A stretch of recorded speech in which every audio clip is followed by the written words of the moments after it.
हाँ मेरे प्यारे बच्चों, सभी को मेरा आशीर्वाद आप सभी लोग स्वीकार करें।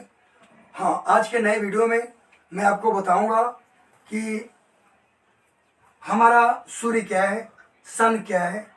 जो सन हमें उष्मा प्रकाश बहुत सारी चीज़ों को देता है, उससे बहुत सारे अप्लायंसेज हैं, सोलर सेल, सोलर बैटरी, बहुत सारी चीज़ें हैं जो सूर्य हमारे लिए एक वरदान का कार्य करता है।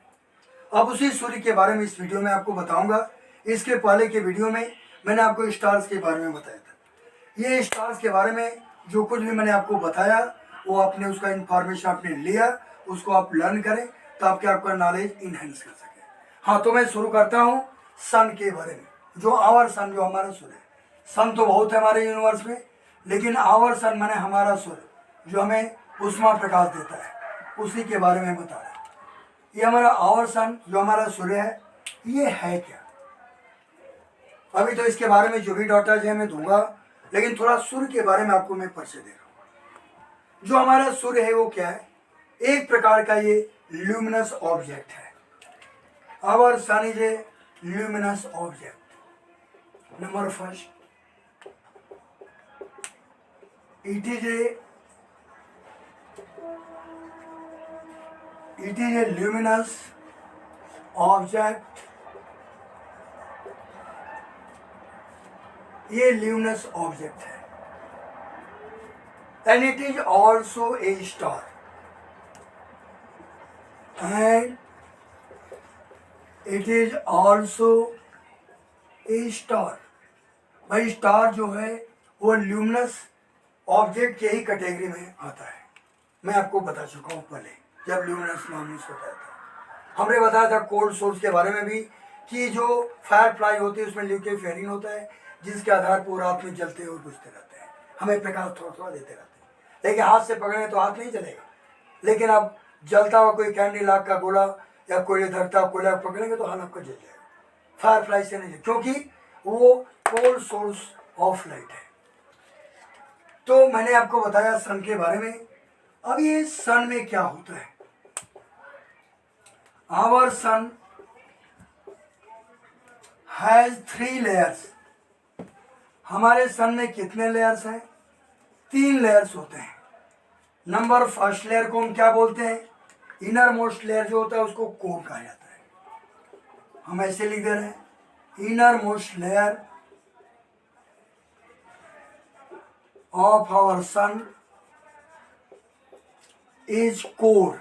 इसको हम कोर बोलते हैं। इनर मोस्ट लेयर को कोर कहा जाता है। Number second point means B, the middle layer of sun of our sun is what. Middle layer को हम क्या बोलते हैं? मिडिल लेयर को हम फोटोस्फीयर बोलते हैं। Photosphere, it is the middle layer of sun.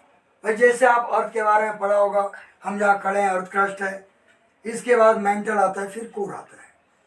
भाई सूर्य से चिटकी हुई हमारी पृथ्वी है, सभी 8 प्लैनेट्स हैं, चाहे डॉर प्लैनेट हो या प्लैनेट हो, सभी सूर्य से ही उत्पन्न हुए हैं। तो इसी तरह से हमारा सूर्य भी क्या है, उसके भी 3 लेयर हैं। सो इनर मोस्ट लेयर क्या है? कोर है। मिडिल लेयर क्या है? फोटोस्फीयर है। और तीसरा जो लेयर है वो क्या है? Number third layer, the outer most layer of sun of our sun is what? It is said to be chromosphere. ये क्या कहलाता है? ये क्रोमोस्फीयर कहलाता है। It is said to be chromosphere. ये क्रोमोस्फीयर है। अब हम आपको बताएंगे कि कोर क्या है। कोर के बारे में हम आपको समझाएंगे। सबसे पहले मैं शुरू होता हूं कोर के बारे में। कोर क्या है? About core, number A point है कोर। ये कोर क्या है? सूर्य का इनर मोस्ट लेयर है, जहां पर इसी कोर में क्या होता है? इसी कोर में बहुत सारे रिएक्शन चलते रहते हैं। कोर के अंदर जो पहला पार्ट था, जो थर्मो न्यूक्लियर रिएक्शन इसके अंदर चलता है। थर्मो न्यूक्लियर रिएक्शन या हम इसी को न्यूक्लियर फ्यूजन भी बोलते हैं, न्यूक्लियर फ्यूजन भी कहा जाता है, या और एक और नाम है thermo nuclear fusion reaction. Fusion को जोड़ दिया गया है, तीनों में से जो बोलिए सब चलेगा, कोई प्रॉब्लम नहीं। और थर्मो न्यूक्लियर फ्यूजन रिएक्शन भी बोलते हैं। क्यों ऐसा हम बोलते हैं ये थर्मोन्यूक्लियर या फ्यूजन रिएक्शन?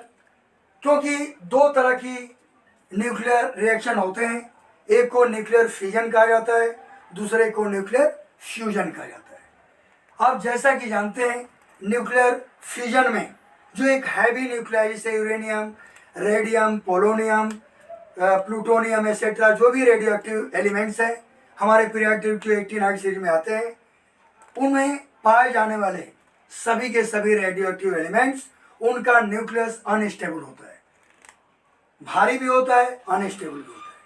तो इसमें क्या होगा, जो हैवी न्यूक्लियाई होते हैं रेडियो एक्टिव एलिमेंट्स के, जो हैवी न्यूक्लियाई है वो स्प्लिट होकर लाइट न्यूक्लियाई या लाइटर न्यूक्लियाई में कन्वर्ट हो जाते हैं। तो those process in which one heavy nuclei which also split up into two lighter nuclei, this process is said to be what? It is said to be nuclear fission reaction. Fission नाम के विखंडन बोलते हैं इसको। लेकिन यहीं पर एक दूसरा भी प्रोसेस है, इसको हम थर्मोन्यूक्लियर रिएक्शन या न्यूक्लियर फ्यूजन रिएक्शन भी बोलते हैं, या थर्मोन्यूक्लियर फ्यूजन रिएक्शन कहा जाता है, जो हमारे सूर्य में होती है।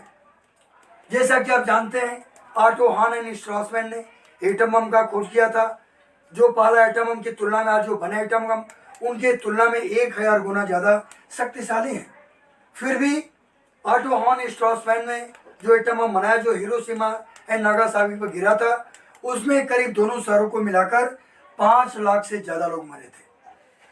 आप अंदाजा लगा सकते हैं। आज भी वहाँ म्यूटेशन हो चुका है, वहाँ एक नई जाति पैदा हो गई है, उनके क्रोमोसोम में अब्रप्ट चेंजेस हो गए हैं, नंबर ऑफ क्रोमोसोम चेंज हो गए हैं, इसलिए एक नई जाति पैदा हो गई। इसी को म्यूटेशन कहा जाता है बायोलॉजी के टर्म में, ये म्यूटेशन है।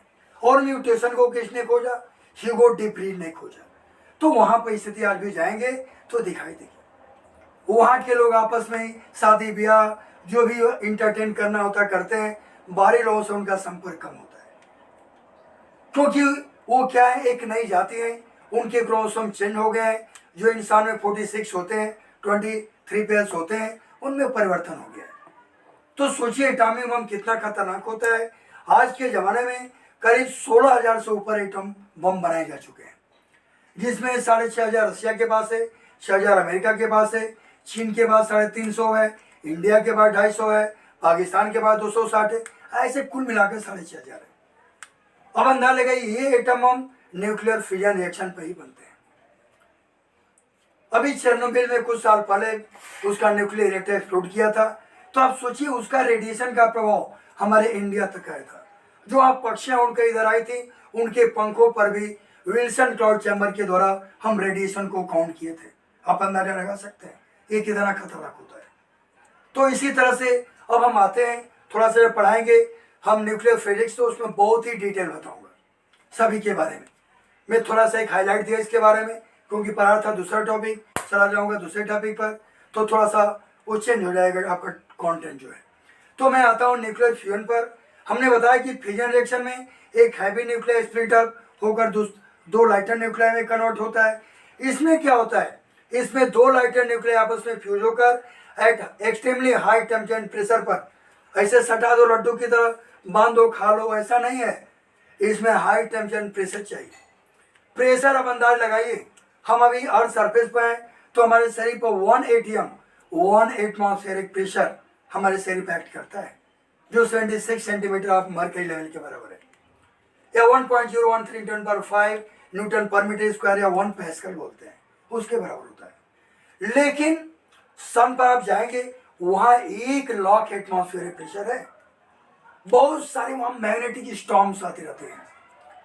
वहां सन पर सोलर स्पॉट दिख, जैसे चंद्रमा पे स्पॉट है, सन पे स्पॉट है, हमारे जो गैलेक्सी में पाया जाने वाला जो और भी स्टार्स है उनमें भी स्पॉट, सोलर स्पॉट की तरह स्पॉट मिलते हैं। तो इस तरह से जो चीजें आपने देखा, ये मैंने आपको बताया न्यूक्लियर फ्यूजन के बारे में। तो हमारे सन पर ये क्रिया चल रही है, लगातार चल रही है, अरबों सालों से चल रही है। आप ये कह सकते हैं कि अभी इस समय जो हमारा सन दिखाई दे रहा है आकाश में, वो अपना आधा उम्र पार कर चुका है। माने लगभग 3500 मिलियन ईयर्स को पार कर चुका है, या इससे ज्यादा कर सकते हैं, 4.6 बिलियन ईयर्स भी कर सकते हैं।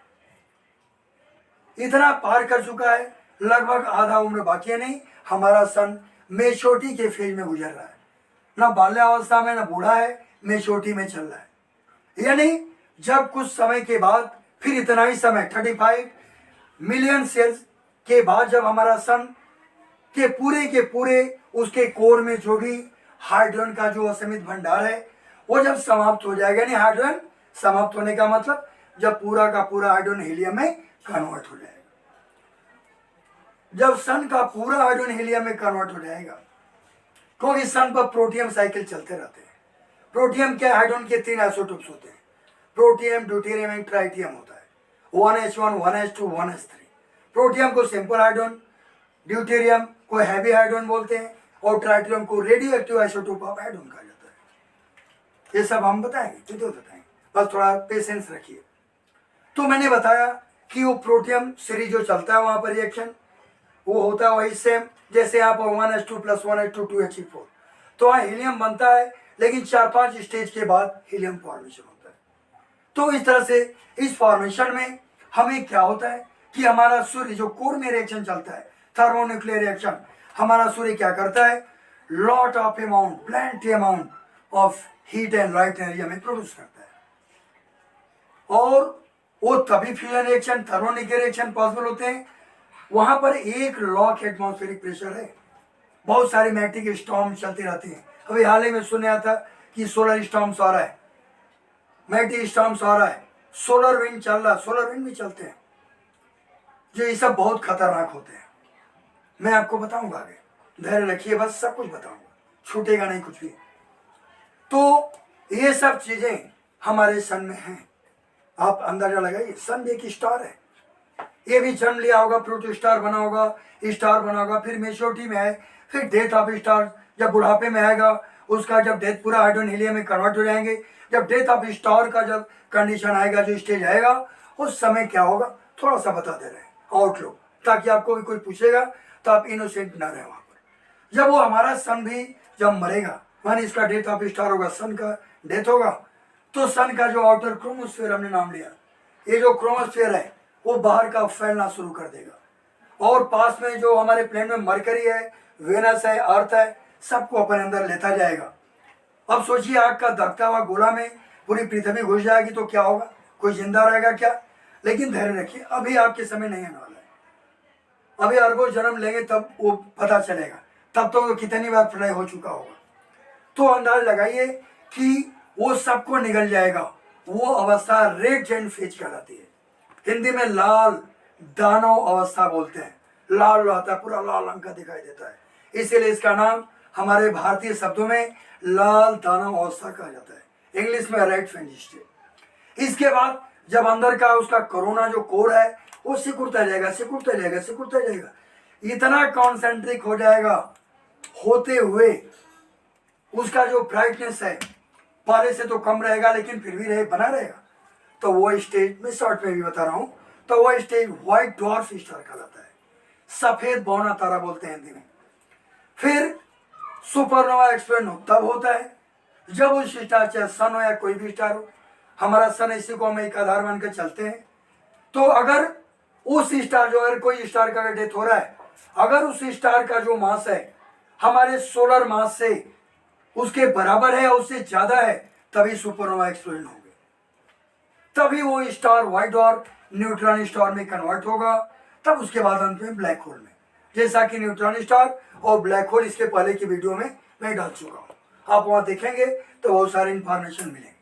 अगर नहीं बताया होता तो मैं नहीं बताता, नहीं बताया होता तो फिर से रिपीट करता, लेकिन मैं बता चुका हूं, तो आप खुद ही इसको कांटेक्ट कीजिए, वीडियो खोलेंगे आपको खुद ही पूरे इंफॉर्मेशन आपके सामने दिखाई देंगे। तो मैं आपको बताया थर्मोन्यूक्लियर रिएक्शन या न्यूक्लियर फ्यूजन प्रोसेस या थर्मोन्यूक्लियर फ्यूजन रिएक्शन, ये सूर्य के कोर में होते हैं। यानी हाइड्रोजन दो हल्के न्यूक्लियाई लाइट न्यूक्लियाई, एक इसमें कन्वर्ट होते हैं हैवी न्यूक्लियाई में।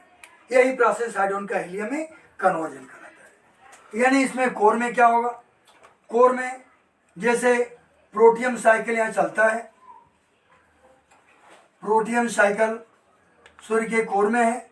इसमें आप ये कह सकते हैं, शॉर्ट में बता रहे हैं इसको, दो लाइट न्यूक्लियाई यानी ड्यूटेरियम है यानी हैवी हाइड्रोजन है, 1s2 आपस में मिलते हैं तो ये 2He4 बनाता है। यानी इसको extremely high temperature, extremely high temperature and pressure में लिख दे रहा हूं। अभी एक थोड़े से पैमाने पर संभव हुआ है न्यूक्लियर फ्यूजन रिएक्शन। सबसे पहले इस पर वर्क करने वाला रसिया था, उसने टोकामॉक बॉटल बनाया जो ग्रेफाइट का बना होता है। उसमें करीब 5 या 6000 डिग्री सेल्सियस तक टेम्परेचर पैदा हुआ और हाइड्रोजन के कुछ न्यूक्लियाई को फ्यूज करके दिखाया। अभी ऐसा सुनने में आ रहा है कि चाइना का भी इस पर वर्क है, वो तो बिलियन डिग्री सेल्सियस टेम्परेचर पैदा कर सकता है न्यूक्लियर फ्यूजन रिएक्टर के द्वारा, लेकिन कुछ समय के लिए कर सकता है, लंबे समय तक के लिए। ये सब ड्रॉबैक्स है, इसलिए हम इसको परफेक्ट नहीं कर सकते।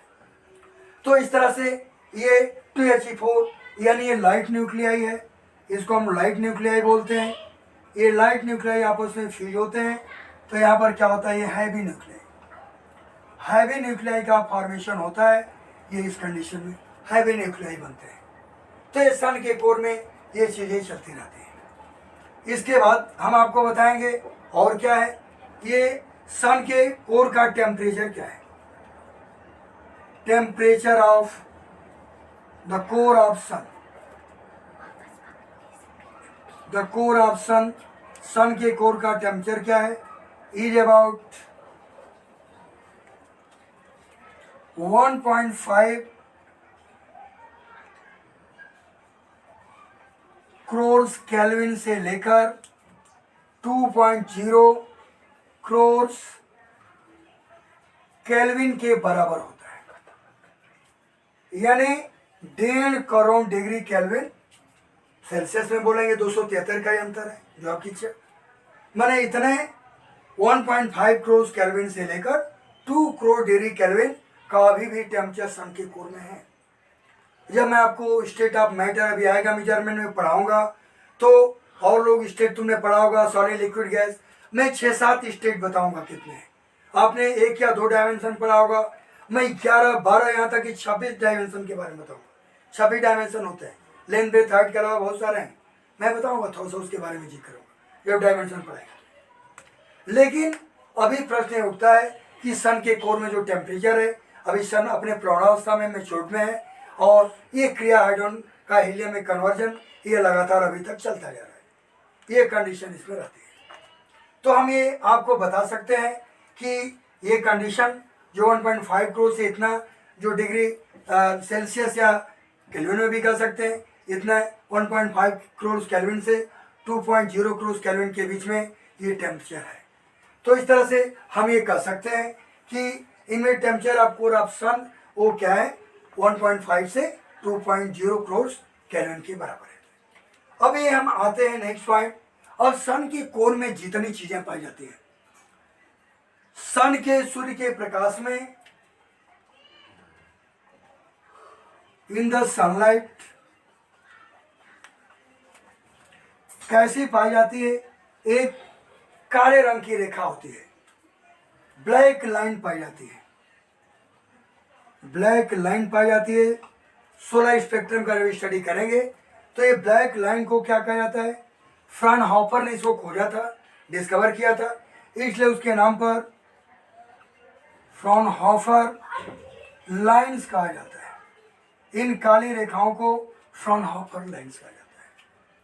हम उसके अंदर के मेटल का स्टडी करेंगे तो जो सोलर स्पेक्ट्रम में जो पाए जाते हैं वो क्या होते हैं, एब्जॉर्प्शन स्पेक्ट्रम होते हैं। माने ये क्या शो करता है, एब्जॉर्प्शन स्पेक्ट्रम को भी शो करता है, क्योंकि मेटल वाला स्पेक्ट्रम को एब्जॉर्ब कर लेते हैं जो प्लाज्मा स्टेट में है, एब्जॉर्प्शन स्पेक्ट्रम। नेक्स्ट पॉइंट क्या है, हर चीजें सूर्य में, कल्पना कीजिए प्लाज्मा स्टेट क्या है। All metals are present in the core of sun, core of sun in the form of plasma state. ये स्टेट ऑफ मैटर का स्टेट है, मैं बताऊंगा। बोस आइंस्टीन कॉन्डेंसेट क्या है, प्लाज्मा स्टेट क्या है, हिग्स बोसॉन्स क्या होते हैं, सब मैं आपको बताऊँ। तो ये प्लाज्मा स्टेट में पाए जाते हैं। अब प्लाज्मा स्टेट क्या होता है, वो हमारे ब्लड में पाए जाना वो प्लाज्मा नहीं है, प्लाज्मा और आरबीसी डब्ल्यूबीसी सब होता है। ये प्लाज्मा स्टेट अब अंदाज लगाइए, किसी भी, वो मैं लिख नहीं सकता ऐसे बता रहा हूँ, किसी भी ऑब्जेक्ट को जब हम गर्म करते हैं लाल होता है, फिर हल्का सा ऑरेंज कलर होता है, चेंज होता है, पीला होता है, फिर सफ़ेद होता है, अंत में नीले रंग का हो जाता है। तारे जो हमें नीले दिखाई देते हैं वो नीले क्यों दिखाई देते हैं, क्योंकि उन तारों का, स्टार्स का जो टेम्परेचर है वो क्या होता है, टेम्परेचर, वो temperature extremely billions degree Celsius होता है।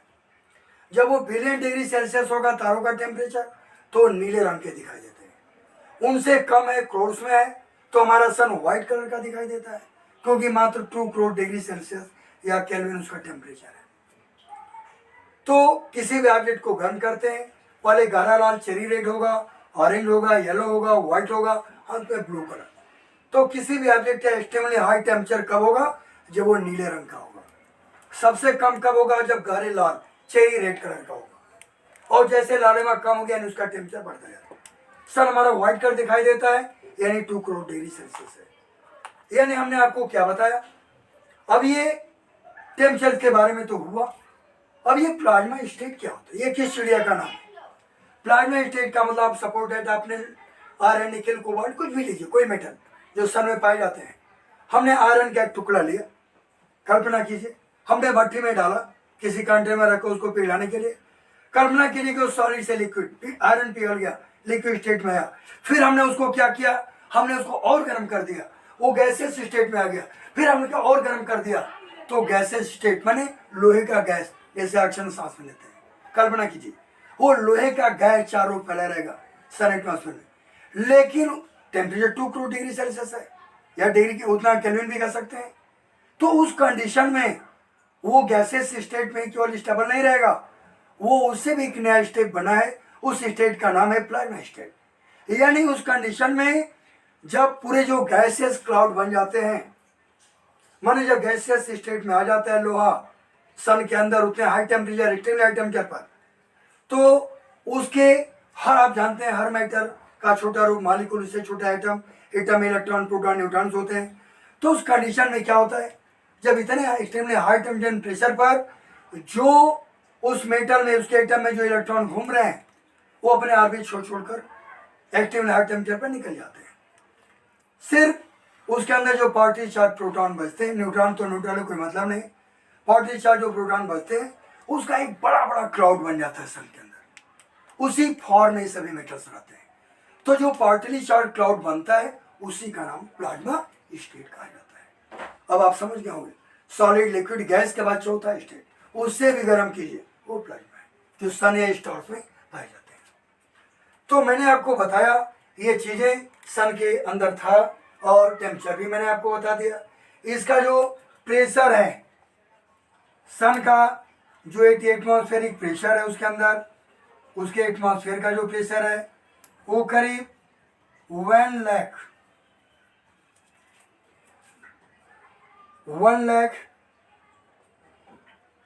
पैस्कल के बराबर कर सकते हैं, या न्यूटन पर मीटर स्क्वायर भी इसका यूनिट होता है। ऐसा सिस्टम माने 1 लाख पैस्कल, माने 1 लाख एटमॉस्फेरिक प्रेशर के ये बराबर हो जाता है। ये आपको मैंने बताया इसके बारे में कि एटमॉस्फेरिक प्रेशर क्या है। इसके अलावा सन के कोर में सोलर, सन पर उसमें सोलर स्पॉट पाए जाते हैं। सोलर स्पॉट्स, ये उसके अंदर मैग्नेटिक स्टॉर्म चलते रहते हैं सन के अंदर। शॉर्ट में बस एक जिक्र कर दे रहा हूं, आगे पढ़ाएंगे। Magnetic storms solar wind, solar wind का भी फॉर्मेशन होता है। इस तरह से एसेट्रा सब चीज़ें सन के अंदर दिखाई देती है, उसके कोर के अंदर।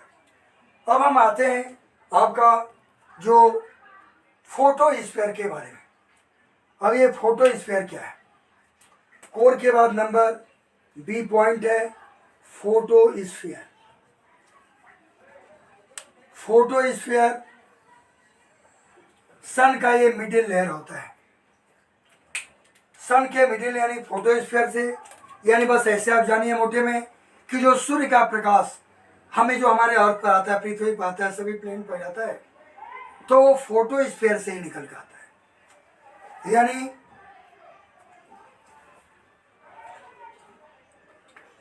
The light which we feel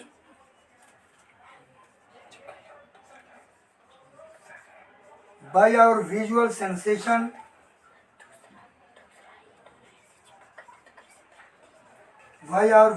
sensation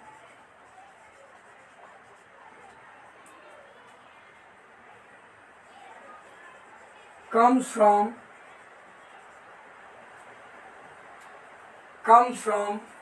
photosphere of sun।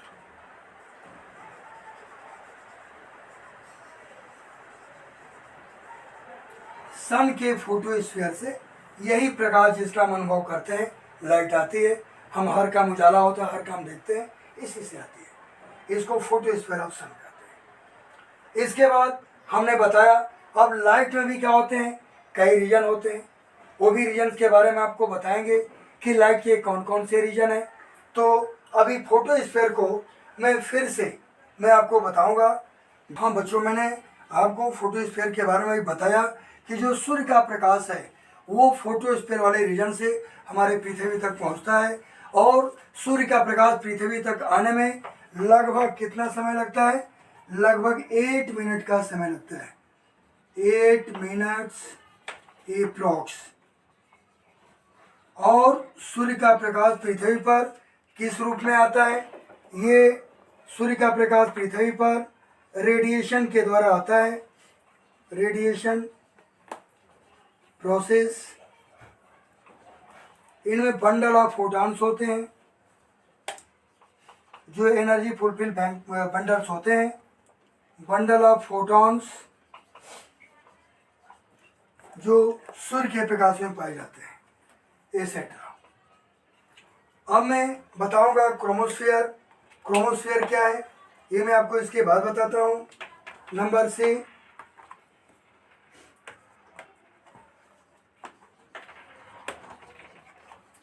Chromosphere means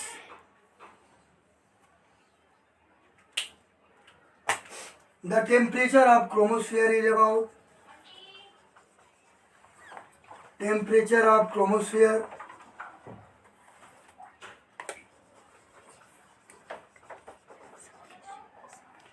is 6800 kelvin के बराबर होता है। It means temperature of chromosphere means outer, जो सन का आउटर लेयर है उसका टेम्परेचर 6800 केल्विन के इक्वल होता है।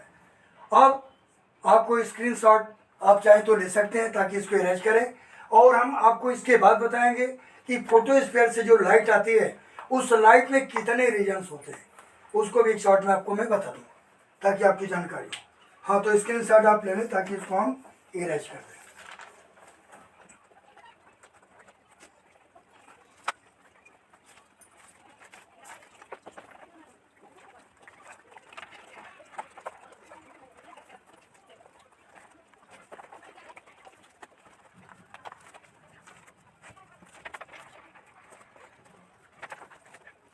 हाँ, तो मैं आपको बताऊंगा इसके बाद आपको जो फोटोस्फीयर से जो लाइट आती है उस लाइट के बारे में, उसका कंपोजिशन क्या है।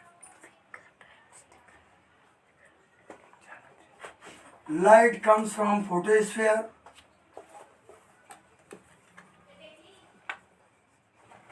Photosphere reason.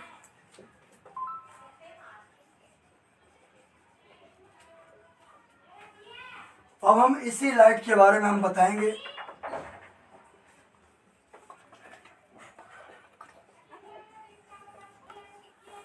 लाइट क्या है। अब जो हमारा लाइट है, हमारे पास जो सूर्य के फोटोस्फीयर से जो लाइट आता है, इस लाइट में भी कई रीजन होते हैं। पहला जो रीजन है लाइट में, जो सूर्य से लाइट आता है अर्थ पर, इसमें जो फर्स्ट रीजन है उसको इनविजिबल रीजन कहा जाता है, इनविजिबल रीजन बोलते हैं। नंबर सेकंड जो रीजन है इसको विजिबल रीजन कहा जाता है, विजिबल रीजन। नंबर थर्ड जो है इनको इंफ्रारेड रीजन कहा जाता है, इंफ्रारेड रेज।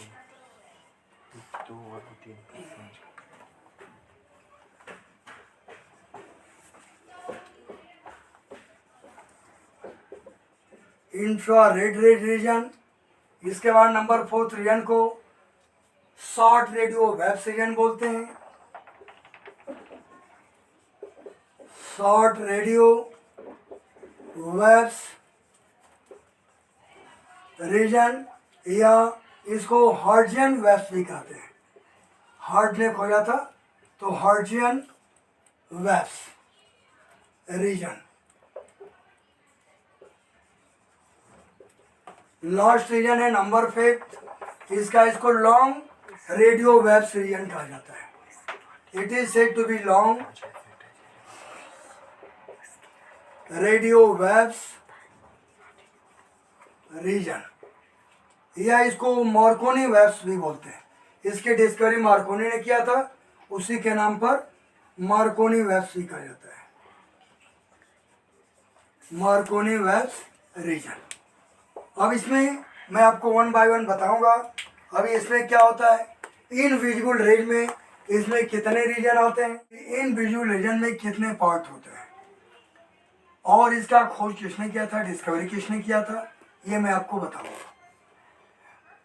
तो सबसे पहले मैं आपको बताऊंगा ये इनविजिबल रीजन का जो डिस्कवरी किया था। इसमें आता है कॉस्मिक रे, आता है कॉस्मिक रेज, और इसका डिस्कवर करने वाले कौन थे ये मैं आपको बताऊंगा। विल्सन, एल्स्टर एंड गिटिंग, विल्सन, एल्स्टर एंड गिटिंग ने इसको खोजा था। अब ये कॉस्मिक रे भी दो तरह के होते हैं, एक होता है प्राइमरी कॉस्मिक रे,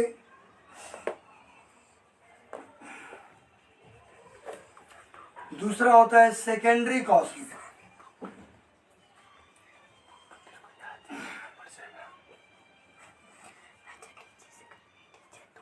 प्राइमरी कॉस्मिक रे में ये एनर्जेटिक नेचर होता है, और ये पार्टिकल नेचर, इसमें 79% पार्टिकल होते हैं, इसमें 21% एनर्जी होता है। इस तरह से कॉस्मिक रेज के बाद अब ये नेक्स्ट रीजन, इसमें high frequency high penetration power के कॉस्मिक रे जो हमारे यूनिवर्स से आती हैं, ब्रह्मांड में कहाँ से आती हैं पता नहीं, लेकिन वहाँ से आती हैं, हमारे अर्थ के एटमॉस्फेयर में जैसे प्रोड्यूस करती हैं, वे दो भागों में स्प्लिट हो जाती हैं, प्राइमरी कॉस्मिक रे एंड सेकेंडरी।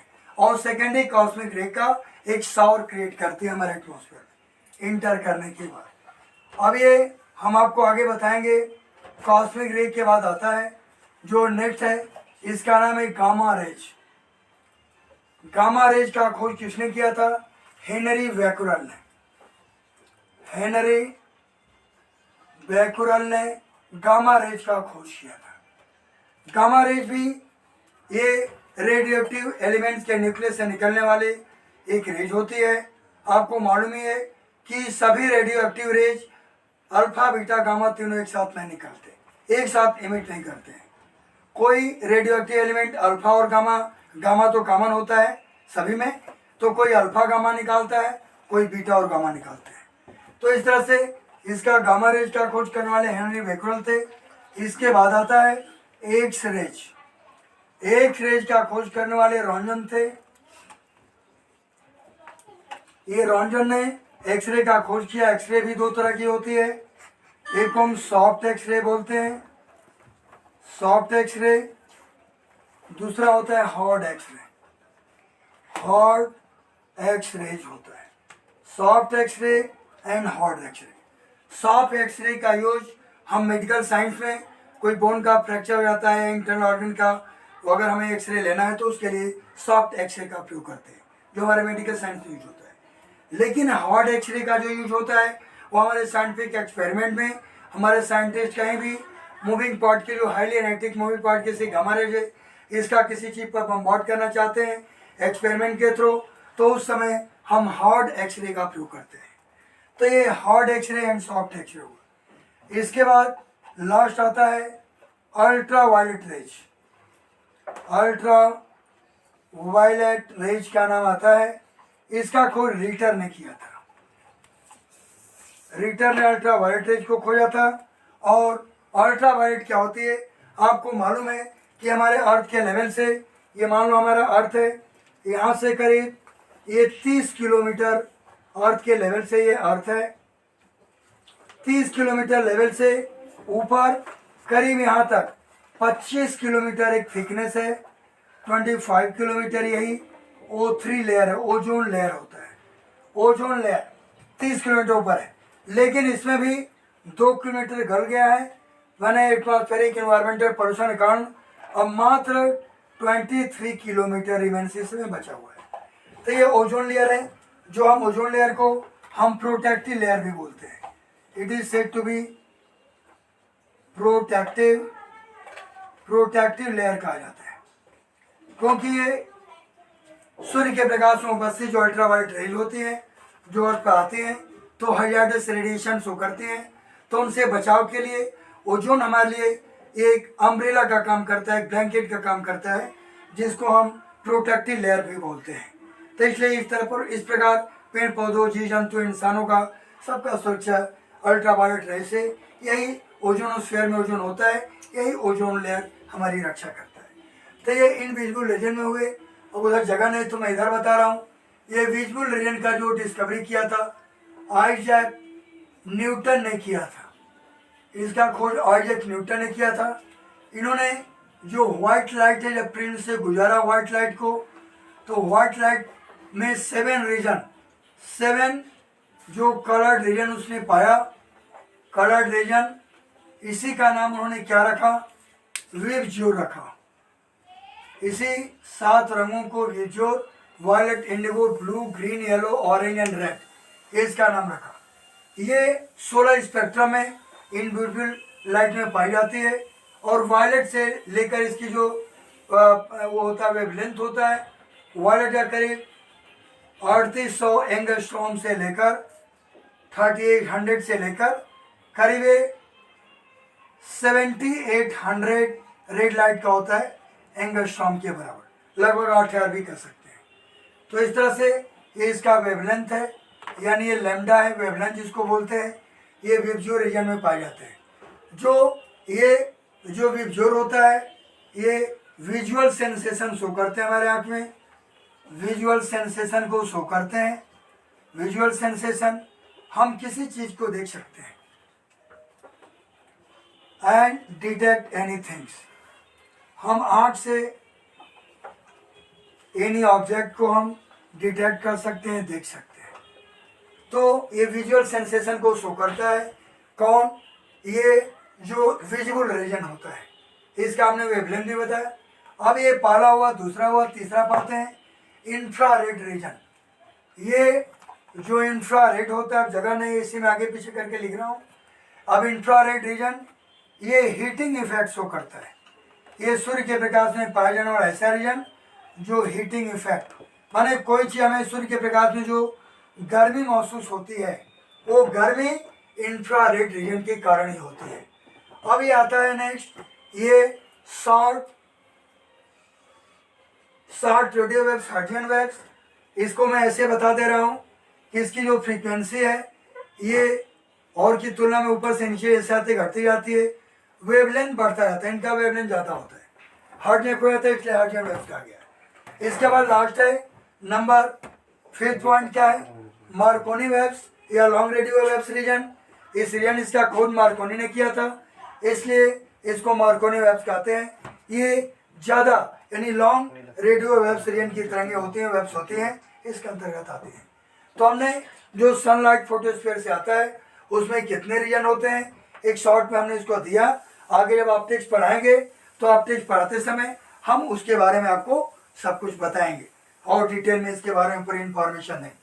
अब हम आप इसके बाद जो आपको हम बताएंगे ये कुछ सन से रिलेटेड कुछ जो डॉटर्स हैं, कुछ उसके बारे में फैक्ट्स हैं आपको मैं बताऊंगा। फिर उसके बाद हमारा लेक्चर यहाँ पर समाप्त होगा। तो आप इसका स्क्रीनशॉट ले लें, हम इसको इरेज कर दें, इसके बाद फिर मैं बताता हूँ।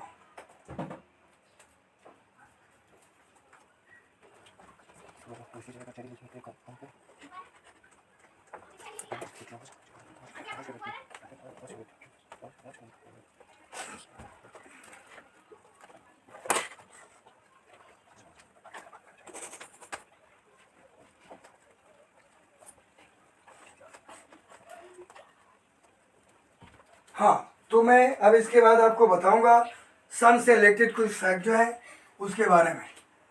जो फैक्ट्स हैं ये क्या है, फैक्ट्स नंबर फर्स्ट पॉइंट में आपको बताऊंगा इन फैक्ट्स के बारे में।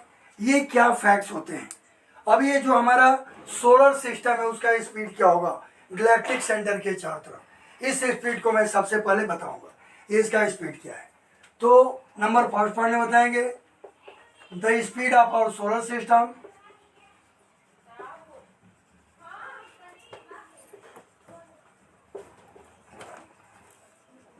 around the galactic center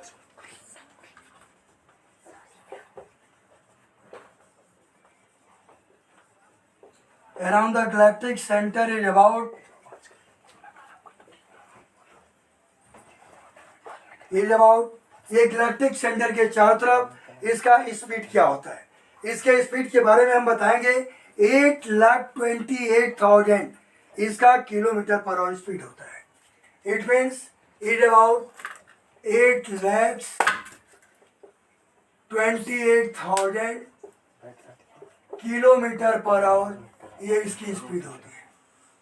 8,28,000 kilometre per hour ये हमारे सोलर सिस्टम की ये स्पीड होती है। ठीक है, तो इसमें और क्या होता है कि जो हमारे गैलेक्टिक सेंटर के चारों तरफ जो हमारा सन रोटेट करता है उसको रिवॉल्व करता है, कितने साल लग जाते हैं, करीब 250 मिलियन ईयर लग जाते हैं। The time of revolution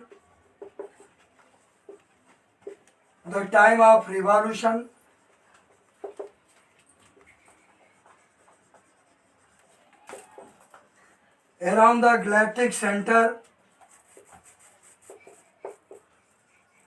the time of revolution around the galactic center of the sun is about, हमने बताया था कि जो हमारी गैलेक्सी है मिल्की वे है वो स्फेरिकल शेप्ड है। अगर हम लेटर बी में देखें तो दोनों क्या निकले होते हैं, बीच में थोड़ा सा उठा हुआ स्फेरिकल होता है, वहां पर वो सेंटर होता है, गैलेक्सी का सेंटर होता है। गैलेक्सी के सेंटर में लेफ्ट आर्म में देखें तो एक पॉइंट की तरह को एक स्टार दिखाई देगा, पॉइंट की तरह बहुत छोटा, वो स्टार क्या होता है, वही सन होता है। वही सन के चारों तरफ अपने अपने ऑर्बिट में ये सभी ये मरकरी से लेकर प्लूटो तक क्या जो डॉर्क प्लैनेट है 5 वो सब के सब रिवॉल्यूशन करते रहते हैं। तो अब ये इसमें प्रश्न उठता है the time of revolution on the galactic centre of the sun is about, galactic centre के चारों तरफ जो सूर्य का रिवॉल्यूशन का जो समय होता है वो रिवॉल्यूशन का समय वो कितना होता है, वो रिवॉल्यूशन का समय करीब 200 मिलियन ईयर्स के बराबर होता है। इज अबाउट 200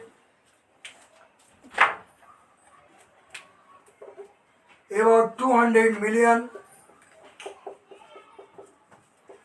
ईयर्स और 25 करोड़ ईयर, यानी अंदाजा लगा सकते हैं कि हमारा सन गैलेक्टिक सेंटर के चारों तरफ करीब 25 करोड़ साल में या 250 मिलियन ईयर 250 मिलियन ईयर्स या 25 करोड़ वर्ष में अपना एक चक्कर पूरा करता है।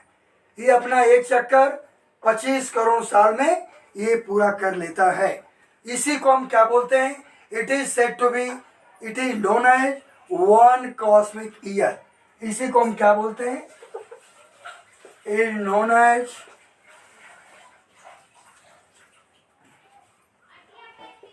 One cosmic year. इसी को हम वन कॉस्मिक ईयर बोलते हैं।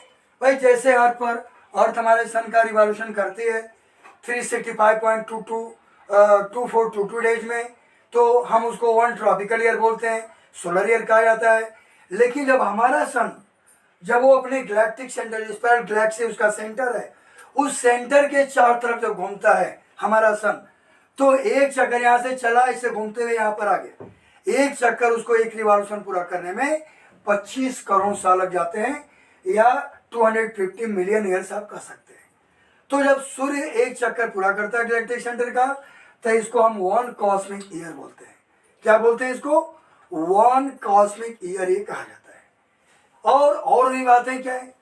आपको मालूम है कि हमारा सन जिस पथ पर घूमता है वो बहुत ही बड़ा सर्कुलर पथ है, लेकिन जो हमारी अर्थ सन का चक्कर लगाती है उसका पथ कैसा होता है? इलेप्टिकल होता है, जिसके फोकस पर सन हमारा क्या होता है? सिचुएटेड होता है, वहां पर हमारा सन स्थित होता है।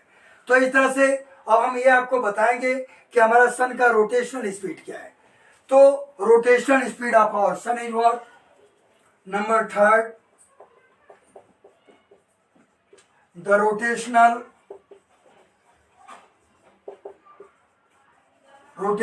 speed of our sun is about 700 miles per hour। Kilometre में कन्वर्ट कर सकते हैं इसको। सन 700 माइल्स पर आवर इसका क्या है? यानी एक घंटे में 700 मील के स्पीड से जो हमारी पृथ्वी है, तो सन नहीं, सॉरी, अर्थ की बता रहा हूं। रोटेशनल स्पीड ऑफ अर्थ, यानी rotational speed of our earth is about 700 miles per hour. यानी हमारी पृथ्वी अपने एक्सिस पर 700 मील प्रति घंटे की रफ्तार से वो रोटेट करती रहती है। ये आपको मैं बता दूं। इसके बाद हमारा सूर्य का आयु कितना है?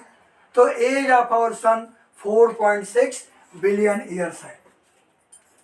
Number 4 point, the age of our sun is about 4.6 billion years. यही इसी लगभग इतने ही साल पहले हमारी पृथ्वी की उत्पत्ति हुई थी। 4.6 बिलियन ईयर्स हो, बिलियन ईयर्स एगो ये सन की लाइफ है। While sun has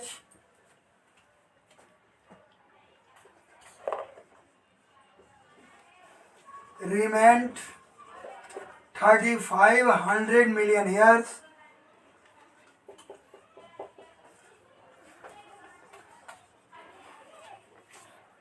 years of his life, hence sun is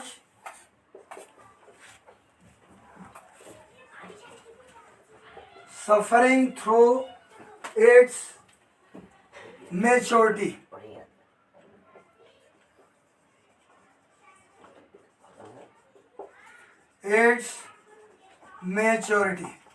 अपने मैच्योरिटी, प्रौढ़ावस्था में, जवानी की अवस्था में चलना हमारा सन। इस तरह से ये है। अब सन का लास्ट पॉइंट आपको बताऊंगा आज के वीडियो में। आज का वीडियो का लास्ट पॉइंट है, बस एक लाइन का है। अब सब कुछ बता दिया। हमारे अर्थ का भी रेडियस आप जानते हैं, तो उसे कंपेयर में हम सन का भी हम आपको बता देंगे कि हमारे सन का रेडियस क्या होता है। नंबर 5 पॉइंट, पहले अर्थ का बताते हैं। The radius of our earth, तुलना कीजिए कितना डिफरेंस है। Radius of our earth is about 6400 kilometre. इतना किलोमीटर कर सकते हैं, या 6.4 × 10⁶ मीटर के बराबर होता है। while the radius of our sun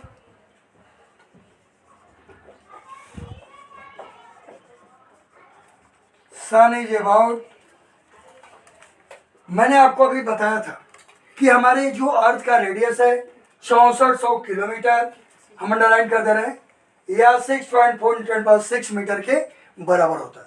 लेकिन ये हमारा जो सन है, सन का रेडियस कितना होगा हमारे अर्थ के कंपेरिजन में, ये आपको जानना है। Is about